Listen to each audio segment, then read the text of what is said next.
Voilà, vous allez noter que l'Algérie prend une place importante dans l'émission d'aujourd'hui et nous allons parler de l'avenir justement de ce football algérien avec son nouveau président et surtout Rabat Madjer qui essaie justement de donner un nouveau souffle à la sélection des Fennecs.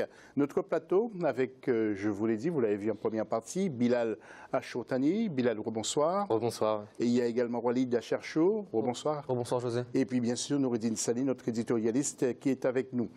La question internaute, qui peut remporter le prochain prix Marc-Vivien Foé? Voilà, donc je vous disais, qui peut remporter le prochain prix Marc-Vivien Foé 2018? Vous n'hésitez pas, vous intervenez sur notre Facebook Africa24 et le hashtag Africa24 également. Vous n'hésitez pas jusqu'à la fin de l'émission. Le dossier de cette émission.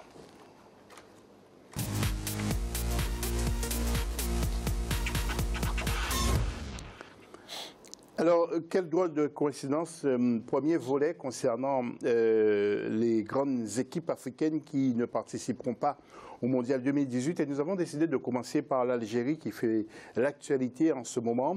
Et comment analyser son échec à la qualification? Entraîneurs et joueurs ont-ils fait le travail? Comment l'Algérie prépare justement son avenir? Avec quel entraîneur, avec quel joueur? Marcel Farba Maroun nous propose ce sujet. Il y a quelques mois encore, l'Algérie était l'une des équipes à battre sur le continent. Et pourtant, les Fennecs ne prendront pas part à la Coupe du Monde Russie 2018. Logés dans la poule D durant les éliminatoires, en compagnie du Nigeria, du Cameroun et de la Zambie, l'Algérie termine dernière avec un bilan de 6 matchs disputés, une victoire, un nul et 4 défaites. Un échec de plus qui a suivi un autre fiasco, l'élimination au premier tour de la Coupe d'Afrique des Nations, Gabon 2017. Ces sorties ratées des champions d'Afrique 1990 peuvent s'expliquer par des changements répétés de sélectionneurs. En 2014, quelque temps après un beau parcours au mondial brésilien, le technicien bosnien Vahid Halilović est remplacé par le français Christian Gourcuff. Ce dernier démissionne finalement en pleine campagne de qualification en vue de la CAN 2017. Il sera à son tour successivement remplacé par l'Algérien Nabil Neguiz, le Serbe Milovan Rajevac, le Belge Georges Likens, l'Espagnol Lucas Alcaraz, avant que Rabat Madjer ne prenne les commandes en octobre 2017. Prochaine étape, les éliminatoires de la CAN 2019. Et nous rentrons dans le débat tout de suite.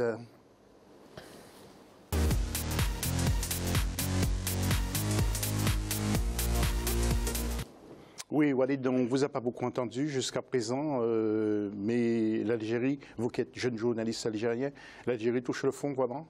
Oui, bien sûr. Quand on se qualifie pas pour une grande compétition comme l'est la Coupe du Monde, surtout qu'on était là en 2010 et en 2014, c'est un vrai échec. Il faut rappeler le contexte. On sortait d'une Coupe du Monde où on avait titillé l'Allemagne en les poussant en prolongation. On avait plein d'espoir, tant individuellement que collectivement.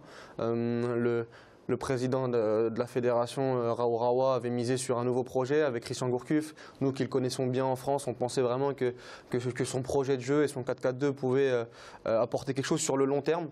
Il n'a pas, pour plein de raisons, été prolongé, ou en tout cas lui a démissionné au bout d'un an et demi, 2 ans, juste après la CAN de 2015. Et derrière, on a eu une instabilité, des joueurs en méforme, une vraie problématique à jouer à l'extérieur, à répondre dans l'intensité. Et aujourd'hui, on n'est pas qualifié en Coupe du Monde, mais c'est complètement normal vu les prestations qu'on a fournies sur le continent depuis 4 ans. Oui, alors vous qui êtes 2 jeunes journalistes algériens, est-ce que ça vous fait mal? Est-ce que vous avez analysé, est-ce que vous avez connu la précédente, les anciens joueurs, l'ancienne équipe qui a brillé? Vous avez parlé d'une fameuse Coupe du Monde où l'Algérie avait contrarié l'Allemagne. Est-ce que vous, Bilal, vous avez connu la bonne époque, vous? Non, j'étais trop jeune. Si vous parlez des années 80, j'étais trop jeune. Maintenant, est-ce que ça me fait mal de ne pas voir l'Algérie en Coupe du Monde? Je vais dire oui et non. Dire la Coupe du Monde, ça reste quand même la récompense d'un cycle. Nourdine nous en parlera peut-être, mais côté marocain, on est en train de vivre un cycle. En Algérie, on a vécu un cycle. Maintenant, le football algérien devait passer un cap. Le cap d'aller gagner des matchs en Afrique, le cap d'être performant en Coupe d'Afrique des Nations. On ne peut pas se retrouver grand nombre comme ça d'un coup. Le problème, c'est que ça reste quand même des victoires et des participations basées sur des coups de poker finalement. C'est une politique qui n'a pas été en fait. Malheureusement, c'est toujours pareil. C'est que si on mise sur le bon entraîneur au bon moment et que la mayonnaise prend, et ben on va en Coupe du Monde. C'est le cas par exemple maintenant du Maroc avec Hervé Renard, mais le Maroc a lui aussi connu une période de disette et l'Algérie est en train aussi de connaître une période de disette parce que les fondations ne sont pas solides. On parlait tout à l'heure du football local. Le football local en Algérie est à la ramasse et malheureusement les crus entre guillemets de joueurs binationaux ne peuvent pas tout le temps donner des résultats. Il faut le bon coach au bon moment, la bonne dynamique et il suffit d'un grain de sable dans la mécanique pour que tout s'effondre et on l'a vu avec l'équipe nationale algérienne. Donc est-ce que ça fait mal? Oui. Est-ce que c'est le bon moment pour entamer un travail au long terme? Je l'espère. Et puis il faut parler aussi des joueurs qui après 2014 étaient... On avait une génération dorée, une génération qui avait 23, 24 ans et qui commençait en Europe à montrer de très très belles choses. Je pense à Brahimi, à Goulam au Napoli, à Slimani qui commençait à jouer au Sporting Portugal et Feghouli aussi à Valence. Et ce sont des joueurs qui, à part Mahrez qui a complètement explosé en terminant meilleur joueur de Première Ligue, qui sont sur une phase descendante en club. Et quand on voit Feghouli qui est maintenant en Turquie, Brahimi qui n'a pas pu partir de Porto à plusieurs reprises, Goulam qui est blessé cette saison, Slimani qui a du mal depuis son passage en Angleterre à Leicester et à Newcastle en ce moment. Il y a eu aussi des faillites individuelles et voilà, comme l'a dit Bilal, c'est un tout, la dynamique, l'entraîneur, mais aussi les joueurs qui n'ont pas répondu présent individuellement. Oui, alors du Maroc, comment percevez-vous ce problème algérien, la situation de ce football algérien, vous, Noureddine? Non, on ne le voit pas comme ça, on ne le voit pas du Maroc. Le football maghrébin, il est similaire et tout le monde est concerné, soit par l'euphorie quand l'Algérie était au top, tout le monde, je pense que... Parce que l'Algérie a toujours été quasiment supérieure au Maroc, par exemple. Oh là là, tu es en train de me faire... Chacun a eu sa période. Non, pas du tout, pas du tout. Je veux pas créer de polémique. Il veut la guerre. Il veut la guerre, tout le monde cherche à nous confronter, mais vous n'arrivez pas. Je parle au monde entier. D'un côté, non, je pense que d'abord, il y avait une certaine rivalité. C'est un derby. C'est le derby. Hors antenne, vous auriez dit oui. Non, jamais. Non, jamais. Jamais de la vie. On est à l'antenne. Non, là, on est à l'antenne. Alors, le problème... Non, José, c'est que, en parlant des deux, c'est un derby. C'est le derby du Nord-Afrique. Par excellence. On va dire l'itinéraire des deux équipes en Coupe du Monde, c'était pratiquement un après un. Quand on parle, la première équipe d'abord à être qualifiée en mondial en Afrique, c'est bien le Maroc.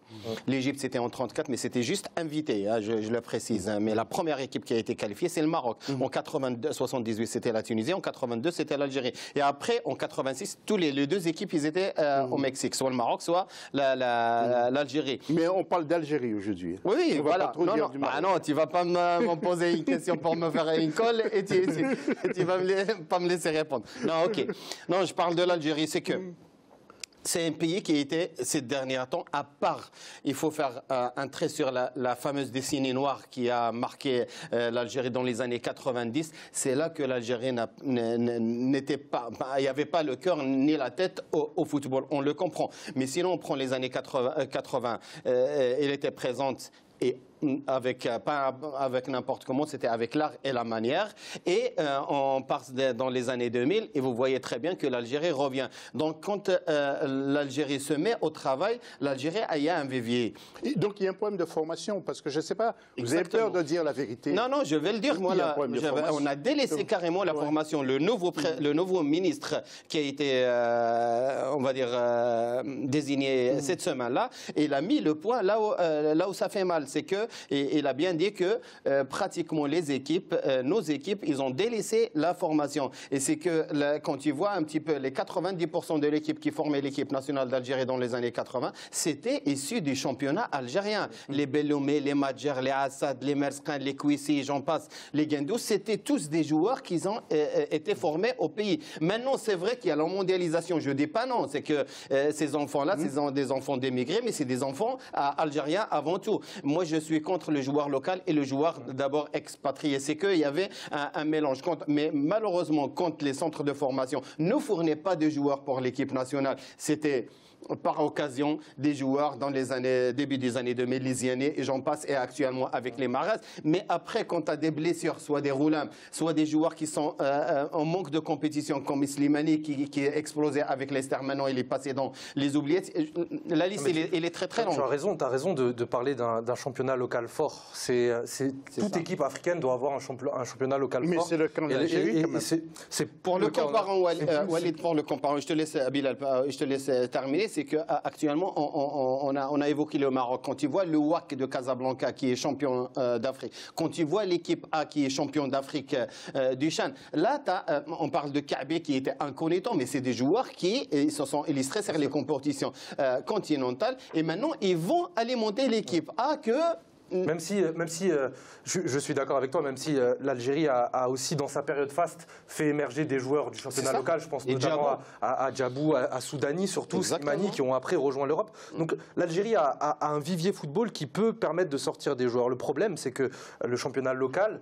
Il y a des projets de création de stades qui sont malheureusement à l'arrêt depuis 7 ans alors qu'ils sont censés être livrés. Il n'y a toujours pas de centre de formation en Algérie. Et paradoxalement, le nouveau président de la fédération est un homme de la formation algérienne. C'est lui qui a créé, je le rappelle, l'Académie du Paradou, qui a sorti des joueurs tels que Ben Sebaini récemment ou Youssef Attal qui joue en Belgique. Ce club du Paradou, c'est un peu l'anomalie du championnat algérien. C'est le seul club qui a un centre de formation, qui nage un peu à contre-courant, avec des résultats finalement plutôt moyens. Et derrière, il n'y a pas d'autres vraies initiatives de formation locale. Alors, messieurs, Walid, je te passe la parole tout à l'heure. Juste voir quelques joueurs africains qui ont marqué justement ce football, les grands joueurs de l'histoire. Rachid Melkoufi, il y a également Moustapha Daleb que je citais, mais qui a fait sa carrière ici. Tu veux appuyer sur Moustapha Daleb parce qu'il était parisien, c'est ça Rabat Madjer, non, pas tellement, pas pour ça. Il y a Djamel Menad, mais enfin, ce ne sont pas tous les joueurs. Nous on peut citer plein d'autres. Il y a plein d'autres garçons. Bien sûr, moi je vais te citer une centaine de cette époque-là. Oui, il y a Tasfaout également. Tasfaout qui a joué, entre autres, si tu te rappelles, où ça? Bon, ça c'est une piège. Il a joué à Auxerre. Meilleur buteur. Il y a Belloumi aussi qui a marqué. Belloumi que je t'ai présenté dans un tournoi. Ce que disait Bilal était très intéressant, il faut revenir là-dessus. Ce terme, la période de cycle. Quand on en termine un en 2014 et qu'aujourd'hui on est en 2018 et qu'on a vu à la tête de la sélection 4 coachs différents entre Gourcuff, Rajevac, Liskiens et aujourd'hui Alcaraz, c'est pas possible d'installer une stabilité sur le terrain et en dehors. On a eu énormément de problèmes on n'a pas eu de lien entre même avec des grands joueurs, tu peux pas avancer. Entre le coach et les joueurs, le courant n'est jamais passé. Quand Liskiens est arrivé pour la Coupe d'Afrique des Nations, au bout d'une deux défaites, on le mettait déjà sur la sellette. Il faut rappeler que c'est des coachs pompiers qu'on a. Rajevac, la même chose. On a eu des erreurs de casting. Bien sûr, on a vraiment eu un problème de stabilité. On n'a pas donné les clés, comme ça a été le cas avec Vaïd notamment, sur un cycle de 2 ans, 3 ans pour faire du bon boulot. Et sur le terrain, ça s'est ressenti sur plusieurs matchs. Le fait d'avoir une équipe coupée en deux, avoir des individualités offensives, mais défensivement, on n'a pas installé une défense centrale. Le cas Raïs Mboli qui ne joue pas depuis très très longtemps en club, qui est 2e voire 3e gardien dans des clubs moyens. Ça a été le cas aussi à Rennes. Donc voilà, il y a plein de choses qui n'ont pas été. C'est une mauvaise aventure pour lui d'être revenu à Rennes. Il aurait pu. Il a échoué malheureusement Mboli dans pas mal de clubs. C'est plus un joueur de sélection qu'un joueur de club. Oui. Le problème, c'est que c'est le Riquelme algérien. C'est ça, c'est le mauvais côté c'est le revers de la médaille du fait de prendre un grand nombre de joueurs qui ne sont pas formés en Algérie. Malheureusement, il faut le dire, c'est qu'on est dépendant de la forme de ces joueurs-là. Mais paradoxalement, Gourcuff, pour te répondre, José, pourquoi il arrive en Algérie? Il n'arrive pas seulement pour être entraîneur de l'équipe nationale. Il arrive parce que en même temps, je te laisse parler, mais en même temps, nous allons voir les grands entraîneurs, ceux qui sont passés. Alors, du coup, je parlais de Christian Gourcuff et il faut rappeler aux gens qui nous écoutent pourquoi. Avant lui, il y avait Rachid Melkoufi. Il y avait Lucien Leduc et Vaïd. Il y a eu pas mal de très grands coachs, mais Gourcuff, il arrive pour une raison précise. Il arrive parce qu'en plus d'être un entraîneur, c'est un philosophe du jeu et il avait l'ambition en Algérie d'installer les bases de la formation, de réformer le football algérien. Le problème, c'est que quand il est arrivé, il s'est très vite rendu compte que c'était un chantier qui dépassait complètement ses capacités. Il fallait composer avec des clubs qui, il faut se le dire, qui changent de coach quasiment tous les 3 mois. Donc c'est très compliqué de mettre en place une vraie dynamique quand toutes les parties prenantes ne sont pas malheureusement au niveau de compétences. Gourcuff, pour ces raisons bien précises, est parti de l'équipe d'Algérie. Il y a eu des problèmes bien évidemment avec la presse, comme partout et comme ailleurs, mais il y a eu ce vrai souci de la formation et Gourcuff, pour en avoir un peu discuté avec des gens qui l'ont connu, s'est arrêté à ça. Il s'est dit mais le chantier est trop important pour moi. C'est pour ça que j'ai bien peur malheureusement qu'il faille une quinzaine, une vingtaine d'années pour que le football local se remette en marche. Il n'a pas eu de soutien même avec les présidents des clubs. Alors le championnat maintenant algérien, nous allons voir le classement sans doute avec CS Constantine qui est en tête devant MC Alger. MC Oran est à la 3e place, donc comme on le voit, Houssen Dey est 4e, JS Sawa. Qui veut faire un commentaire sur ce championnat? Non, juste qu'on voit le CS Constantine qui revient. Ça faisait longtemps qu'on ne les avait pas vus à une place. Attention au MC Alger, malgré ce dont on parlait tout à l'heure, de Casoni. Casoni, un coach qu'on a connu dans le championnat de France. Il fait quand même de belles choses avec le MC Alger. Niveau football, c'est très intéressant. Et puis, il y a aussi l'équipe du MC Oran qui renferme pas mal de joueurs très techniques. Ça fait plaisir à l'Ouest algérien, parce que c'est une équipe... Ça faisait longtemps qu'on n'avait pas... Exactement. Le football de l'Ouest, il était... Depuis, on va dire, milieu des années 2000, il y a la SO Schlef qui a essayé de titiller, mais sinon, les autres équipes de l'Ouest, il était pratiquement à la traîne. Ça fait plaisir au football de l'Ouest algérien de voir le Mouloudia. Totalement. Ouais. Mais c'est juste très court, USM Blida est à la dernière place. Il y a eu plein de problèmes aussi à Blida. Oui, il y a eu plein de problèmes, même si l'USM Blida reste une équipe entre guillemets, de seconde zone dans le championnat algérien. C'est dommage parce que c'est quand même la ville qui abrite un des stades majeurs de l'équipe nationale et qui risque de se retrouver en Ligue 2. On espère pour eux une remontée rapide. C'est la fin de la 2e partie de l'émission. On revient tout à l'heure et puis nous parlerons de Marseille. Ça fera plaisir sans doute à un de nos grands techniciens à Africa 24. À tout à l'heure.